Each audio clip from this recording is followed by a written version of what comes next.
Welcome back to Untangled. I am over the moon today to have Alex Wheeler. He's the senior manager of UX over at Riot Games. For nearly a decade, Alex has been shaping the player experience at Riot, leading the design of Valorant's core gameplay, everything from agents and maps to modes and features. With the background spanning motion graphics, digital design, and user experience leadership, Alex brings a unique mix of creativity, systems thinking, and player empathy to one of the most popular competitive games in the world. Alex, thank you so much for joining us today. Thank you for the intro. That was great. Well, we've gotten some things. We're learning. We're learning. All right. So, Alex, I was telling you before. So, my audience is UXers. They kind of swing the entire spectrum. So, people who are like, "Is UX for me?" And then other people are like, "Oh, the good old days, but now I need to do something different." So, let's start with how did you get into UX? We'll start there. And then we'll kind of transition into what that looks like for you today. Yeah, that's a great question. I started my love of design by playing games. Just to be honest, I used to be a professional gamer. I used to compete in games, and when the time came to make some really hard life choices about hey, food costs money, things cost money, and I'm not that old, but back when I was playing, you didn't really make a lot of money playing games. Certainly not true today. But I sat down and was like, all right, well, what am I really interested in about games? And I love the way that you can make a game and people from 100 countries in the world all just know what to do in the same way, despite their cultural backgrounds, upbringings, differences. And so I got really interested in interaction design, and through a variety of jobs at different, design agencies and engineering companies, I realized that I really didn't like being an execution bot, just somebody who consumes a written design and executes it in After Effects or Photoshop. I really wanted to do a lot of the actual designing of things. And that's sort of how I made my way into UX. And I've been doing that ever since. So when you were telling me the story, you were talking about a professional gamer. So let's talk about how you got to Riot. Yeah. How did that happen? And Yeah. what is a professional gamer? A professional gamer is somebody who plays a game, usually one of a very limited number of games, but plays a game at the highest level. And we have ranks in games, right? We have in Valorant, I'll just use Valorant as an example. We have bronze, silver, gold, platinum, diamond, ascendant, 3 ranks of immortal, mortal 1, 2, and 3. And then we have Radiant. And Radiant is the top 500 players in any given region. Professional players are usually the top 10 players in any given region. They're the best of the best, and they play the game at the highest level, and then people tune in and watch. And so for Valorant, for example, we have our world championship coming up. Usually we get 40, 50 million views, right? I think the only sporting events that really beat us are the NBA Finals and the Super Bowl. So it's widely popular, but people tune in to watch these people execute strategy and aim better than anyone else. So that's really what a professional gamer is. Just people, same thing as a professional athlete, people who do a thing at the highest level. Okay. And then how did you get on at Riot Games? Yeah, so I've always been interested in games. I always wanted to make my way into the games industry, but it just the path for me went from playing games to design, and I led my own web design agency for a while. Then I ended up at a bunch of different places in a bunch of different fields, but I realized I just wasn't passionate. I was doing work. I mean, my last job before Riot was at a company called GE, which is a massive corporation, 200,000 employees across the world. And we were doing really interesting work, work on light bulbs and medical devices and solar and wind and airplanes. GE makes 80%, 82% of all jet engines in the world. And that's super interesting work that changes the world, but it's just not for me. It's the thing that didn't make me tick. And when I was at GE, I was very fortunate to be a part of the leadership team, and I got to go to some conferences where I met a guy from Riot. And I was like, hey, I've played 25,000 games of League. Let's talk. And we talked for hours at this design. We didn't go to any panels. We talked for hours at this design conference.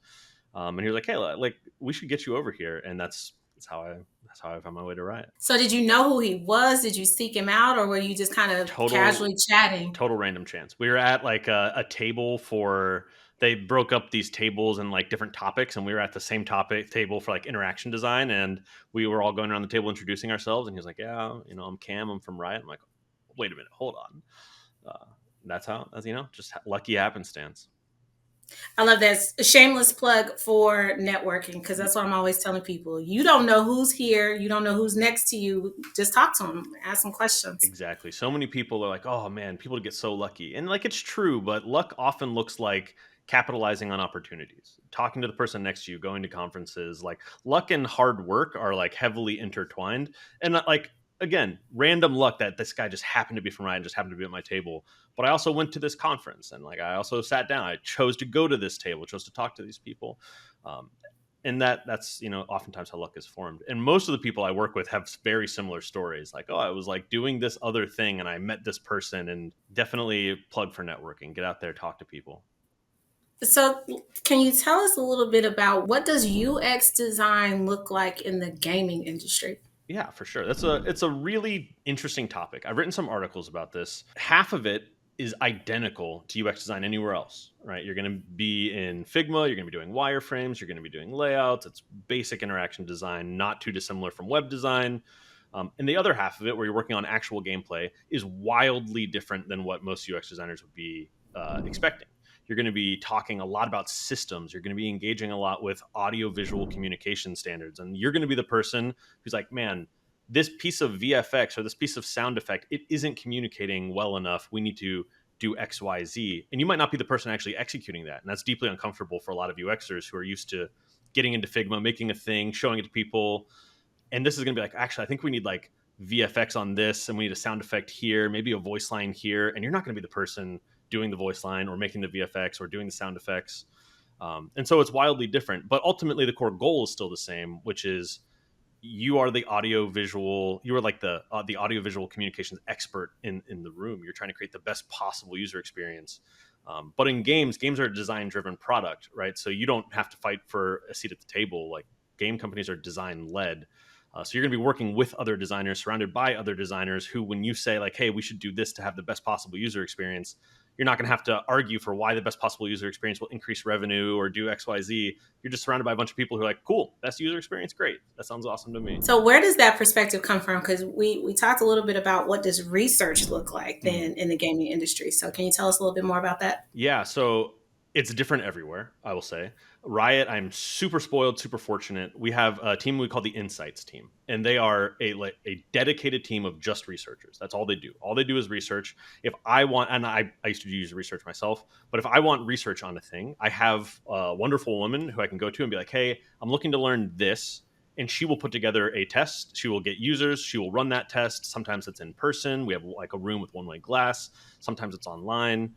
And that can be anywhere from like qualitative, quantitative. It can be like small sample size. We can get like 20,000 users from 20 countries. It's I'm super spoiled to have a fully dedicated team of researchers that can get me pretty much any information I want.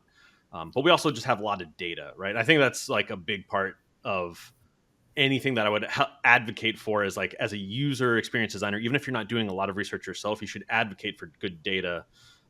You shouldn't be data driven, you should be data informed, but you have to have the data to be data informed. And a lot of companies just don't have it, right? Like how many people are you losing on your sign up funnel? If you don't know that number, it's much higher than you think, trust me. So I think that's one of the things that people, so when I meet new designers and they're interested in the space and they're so excited because they want to be so creative, one of the things, and I don't know if it's good news or bad news, but I'm always like, hey, design is great, but you actually have to learn the business, right? And understand the numbers and how you all make money. So what advice would you give to the audience about how to gain that knowledge and that skill? yeah, I think it's a little soul crushing and it's a little less complicated than you might think.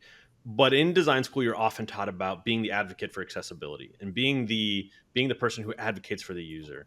But at the end of the day, the business is really simple, right? And we have these complexities of scale where we're talking about like, Valorant has 40, 50, 60 million users, or this product has a billion users. It's like, think about it like a box company. You're making a cardboard box and you need to sell cardboard boxes. And if you do not sell cardboard boxes, you do not get to eat dinner. and your company goes under.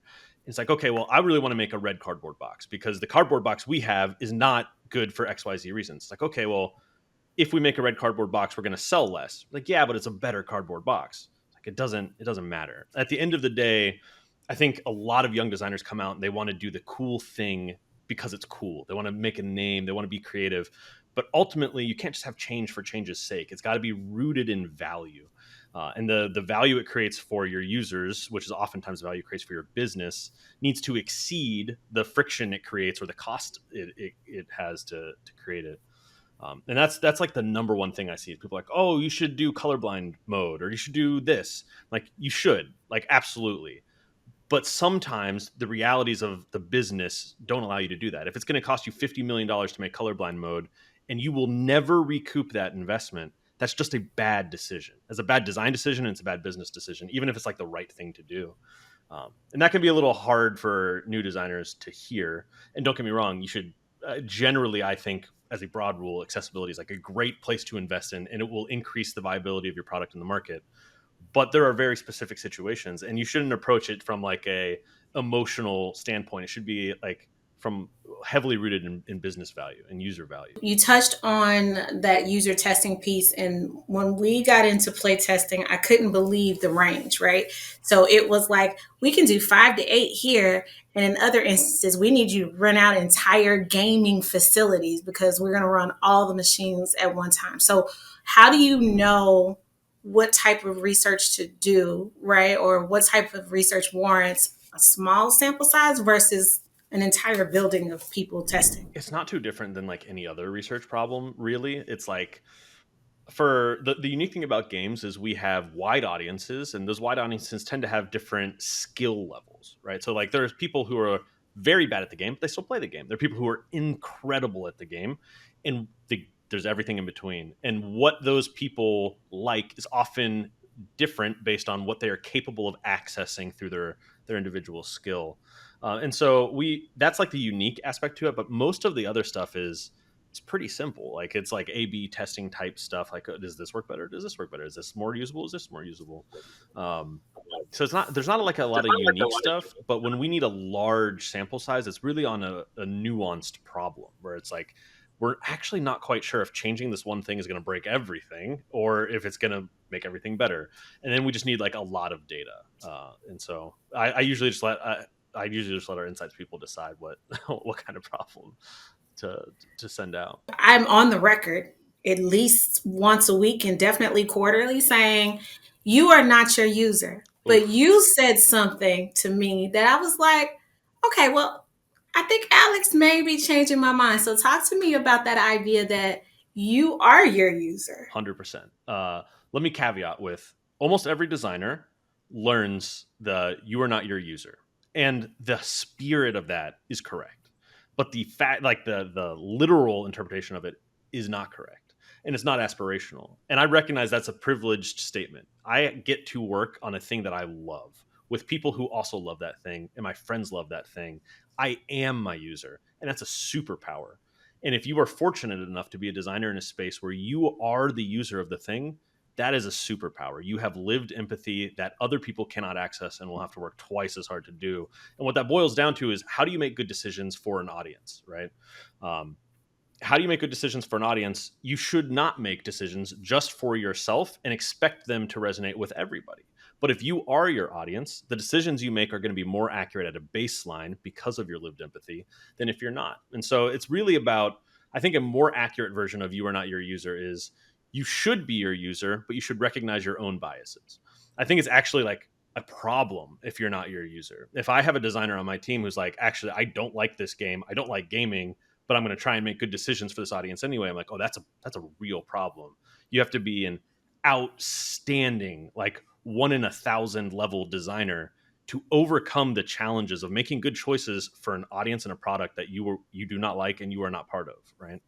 Um, and so, yeah, I think don't design. You should design for yourself, but you should recognize your own biases, and then you should check that with research, with other people, with testing, play testing in our case, but testing in general. I sat with that for a little while again because I was like, we're gonna do this, and everybody's gonna be like, you're a hypocrite. But one of the things that I started to think through, which I said, which in my mind brings value, is the fact that, like, because you are a gamer and you are a hardcore gamer, I think I'm going to accept it, is because your standard for that game is so much higher, right? You're not making excuses for it. It's like, my audience is never going to let us do this weird scene clip, right? Like, that's not where we are in the story. So I think it's kind of that idea. Yeah, What do you think? I think that's pretty true, but I think it's generally applicable, right? Like, if you I had to do training one time to work on control systems in the South Korean Sea. And it's a really interesting problem as an interaction designer, as a UX designer, because the interfaces there were made in the 60s and 70s. And if you ask me, can you make that interface better? I said, absolutely, that is not a hard problem. I could do very little work and try very, very little and make that interface better. But the real problem is the average time to critical failure is 3 seconds, which means when something goes wrong, an operator is at that panel. And if they do not hit the right buttons within 3 seconds, people die. And so when you are sitting down to make those decisions, if you are not somebody who inherently understands those use cases, you, you could make that interface better. Again, not a hard thing to do. Interfaces from the 60s and 70s are not hard. But if you don't understand at a lived level, if you haven't been there, seen the thing, understand those use cases, your designs are going to be bad, even if they look better. Even if you're like, oh, I did all the competitive research, we're on par with everyone else, we're doing all the things everyone else is doing. Great. That operator who's been using the same interface for 40 years didn't hit the right button in 3 seconds and people died. And I think that's like generally applicable, right? If you're at Apple and you've been at Apple for 40 years and you go work on a Samsung phone, you're like, well, actually, like, this UI is terrible. Let's do all of these things because I was at Apple and I learned all these things. I'm like, great. Like, those 100% true. You have valuable learnings. But also, if you just go and change like Samsung's interface willy nilly because you can, because you've learned a bunch of things, like, you fundamentally misunderstood the assignment, which is to get your audience. And I think there's no better way to get your audience than to be your audience. But again, recognize where you're coming from and what biases you have, and then work around those. So I'm teasing out like the parts that like shocked me the most, right? And you say y'all play the game daily? Is that what you Every told me? day. Like, it's part of your work day. Yep, Like, every day, twice a day. So it depends what part of the game you're on, but our team, the Valorant team, so Riot's like thousands of people. The Valorant team is 300 ish people. And on that team, we are kind of split into core game and the front end. And in core game specifically, we run multiple playtests. Every team kind of has their own, but for the designers of the game, we run 2 playtests every day. We call them DPT, daily playtests. And this is a design focused, usually a high skill playtest. We have a few designers on the team who are literal pro gamers. They are the best in the world. So it's a very high skill playtest, but it's for the purpose of getting design feedback with other designers. All the designers sit down together and play the game twice a day, every day. And we have another team that we work with. They're called the GAT team, Gameplay Analysis Team, who are literal pro gamers. The entire team, we hired former pro gamers, and they play the game 4 times a day, every day, and they work directly with the designers. So we really get about 6 reps of the game every single day. And the thing that allows us to do is you come in on a Monday and you've made all these changes, new agent here, new map here, new thing here, new ability here. We played in the morning. We get a bunch of feedback, and then you have all day to make changes. And we play it again in the evening, and we do that every day. And so by the time something comes out, an agent can take 8 months to a year. We have played thousands of games on that agent, and even then, that's nothing, right? Because the day an agent comes out, after day one, the audience will have played millions of times more games than we could ever have played internally. But playing the game that much allows you to have deeply informed insights on the game, and it allows you to get closer to being correct before you launch than you otherwise would. what does creativity look like in your role in gaming today? Like, how do you balance that with, there's kind of a structure that people think about your game, right? So how do you introduce creativity to that? That's like a super good question. That's a really deep question, because our for people who don't know Valorant or don't know tactical shooters in general, um, the average time to kill in our game is 0.17 seconds, which means when you see another player in a fraction of 1 second, that will resolve. You will die, they will die. And what that means practically is you're out of the round, you're out of the game for the next 3 minutes, which means most players will spend a vast majority of every game doing nothing. It's very painful to die in tactical shooters, and it feels incredible to win because the stakes are so high. So, how does creativity work? That is, such a good question because our constraints are so tight, right? Fractions of a second. Like there isn't intro animations and outro animations and tweening here and there when you have 0.17 seconds to work with, right? That it just doesn't exist. And so, oftentimes, what creativity looks like is deeply understanding the problem space and exploring widely within. And we're very fortunate that Riot invests and our team invests so much in playtesting because that allows us to try many, many things. And in a very short period of time, right? After a week, after 2 weeks, we have, you know, 50, 60 games of reps across scat and design. And so we get to kind of throw stuff at the wall and see what sticks. And we're like, okay, this animation here did not work, heavily distracting, but this little piece of it people loved, and we keep that. And that's like a real thing that we introduced to the game in the very last patch. We're like, people are having trouble seeing this particular element. Let's change it. And we tried a bunch of things super fast and found something that worked. And so realistically, creativity in a heavily constrained environment looks like iteration. It just looks like daily iteration and working with a fellow community of designers because multiple brains is much better than one. To try and land on something fun. It also comes from understanding the space, right? Competitive analysis is your best friend, but I see a lot of designers get competitive analysis wrong. Um, so you have to be careful. Okay, you know I'm going to ask about that. So tell me, what do you mean they get it wrong? Oh, sure. Yeah. A lot of people think that you just look at other games. What is Call of Duty doing? What is Overwatch doing? What is this game? What is this product doing? What is this product doing? This product's so successful. What is Google doing? That's great, right? Because there's in UX we have a thing called affordances, which is your audience is going to expect things to work a certain way, right? If you have a web browser and your back button is not in the top left, that's probably bad for you because most people expect the back button to be in the top left because that's the way Chrome did it, and that's the way Internet Explorer did it, and that's the way 97 point something percent of users of the internet will expect it to be there. That's an affordance, right? You don't have to put it in the back left. There's actually a lot of interaction design that says you could put it in different places. Functionally would be the same, but people expect it to be there. That's an affordance. So looking at other companies and seeing what they're doing, that's good. That's inherently a good practice. But copying them without understanding why they did what they did is where people get competitive analysis wrong so often. I see a lot of young designers who are like, here's all of our competitors, here's what they did, we should do this. This is the best one, this is the most popular. Like, okay, well, why did they do that? Like, oh, I have no way of knowing. Like, of course you do, right? You're solving the same problems. They're solving the same problems. They landed on this solution for a reason. That allows you to backtrack. Like, what problems were they solving? Why did they do this? Could they have done anything else? Like there are a certain set of constraints that allowed them to do what they did. And as anybody who's worked in anything knows, oftentimes it isn't even about picking the right solution. It's about picking the one you can build, the one you can actually do within the time you have, within the resources you have. And so if you just copy someone else, you might be copying like a subpar solution that they picked only because they didn't have the resources or time to do the right thing. And so that's where I see a lot of people get competitive analysis wrong. It's not about copying people. It's about understanding why they did what they did and what they did. And then coming to the right conclusion off of that. That is so important. The same thing I tell my clients, right? You don't even know if they tested that. Yeah.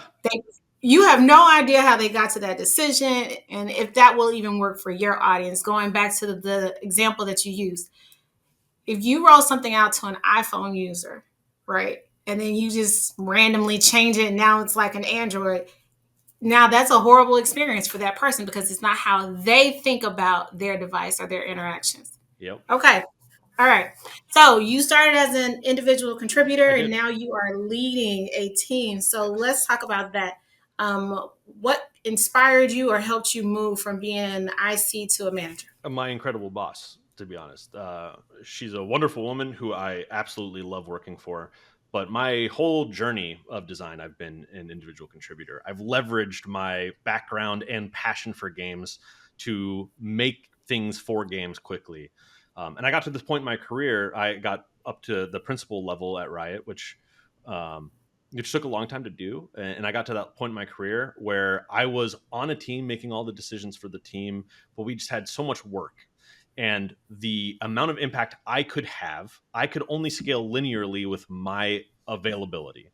Or I could manage a team and I could build that team out. And my ability to like execute individually would go down for sure, but the number of things that I wanted to do could go up, right? Um, And so I ended up talking to my manager, who honestly just created a wonderfully safe space for me to try that. It was like, hey, if you don't like it, if it doesn't work, just go back, right? Which isn't an opportunity a lot of people have in their career. So I'm like super grateful for that.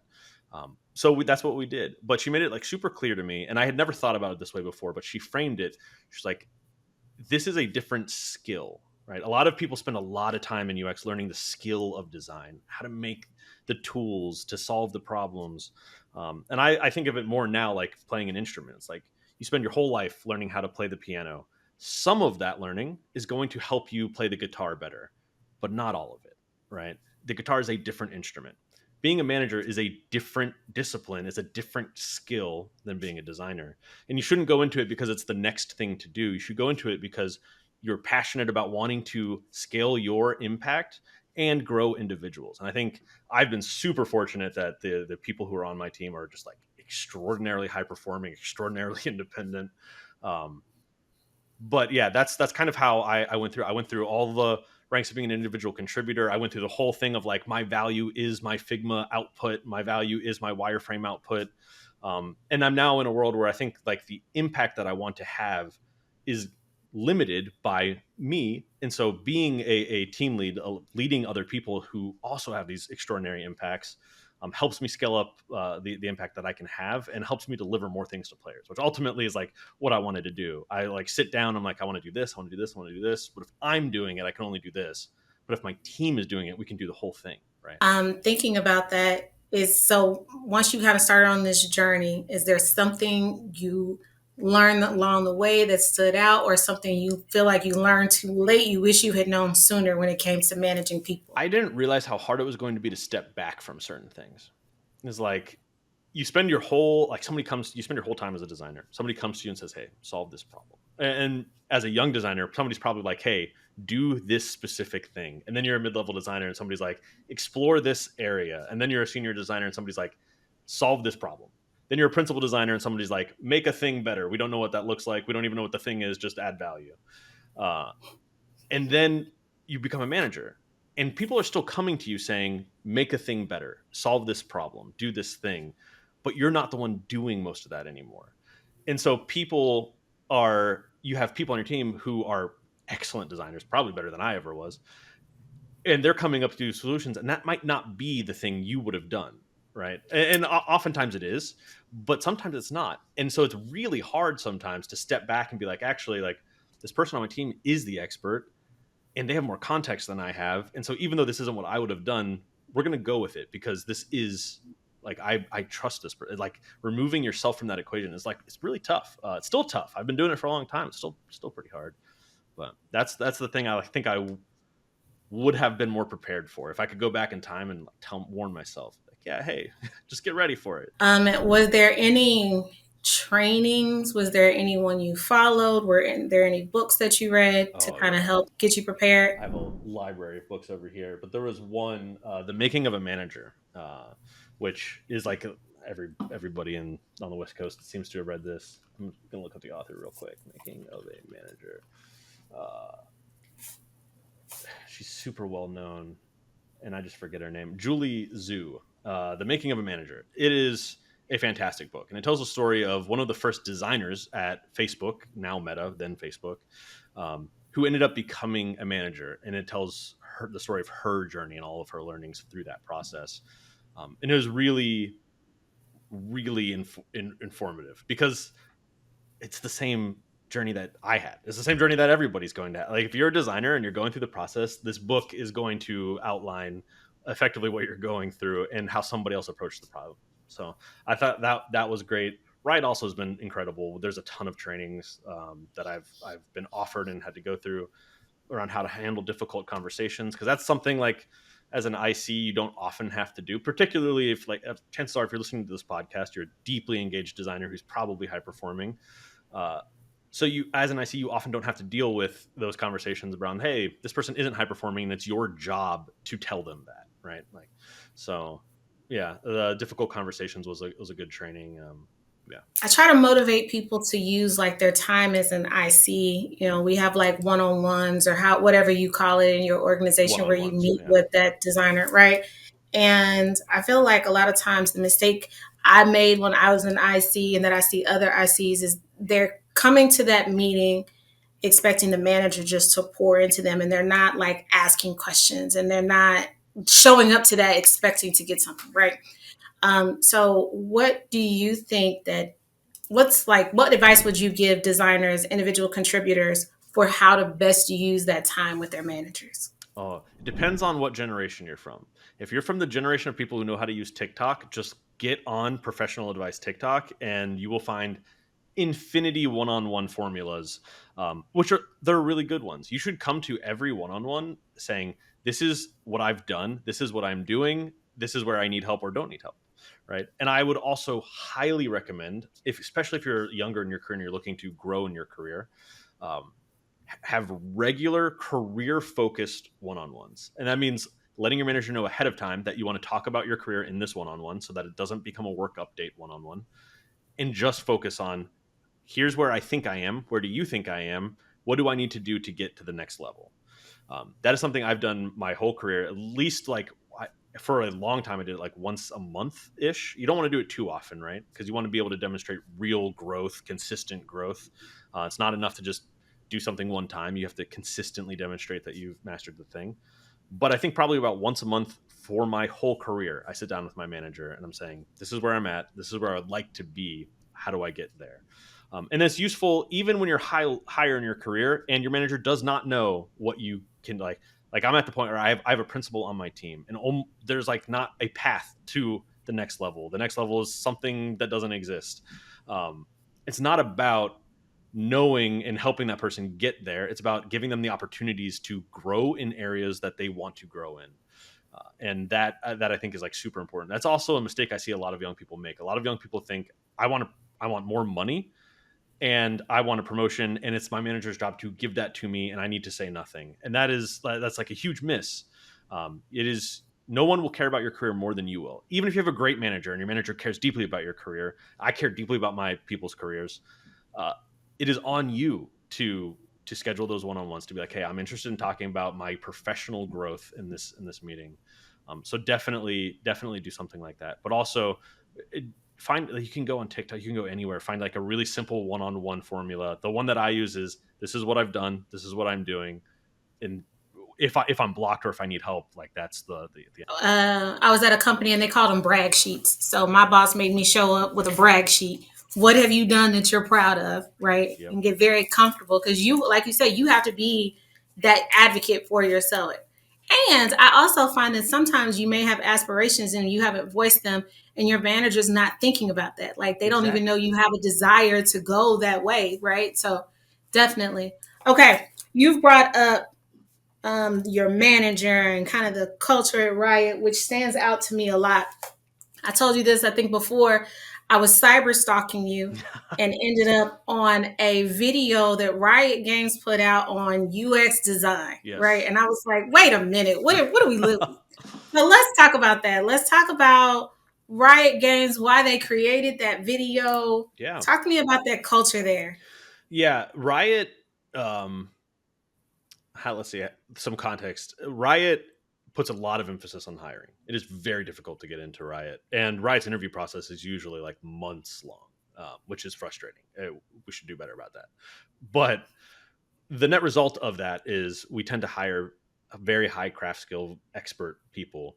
And when you combine like, hey, I need a very high craft skill expert person with they also need to be a gamer, the pool of people diminishes dramatically, particularly if that role is they don't just need to be a gamer, they need to be this type of a gamer, they need to play this genre of game.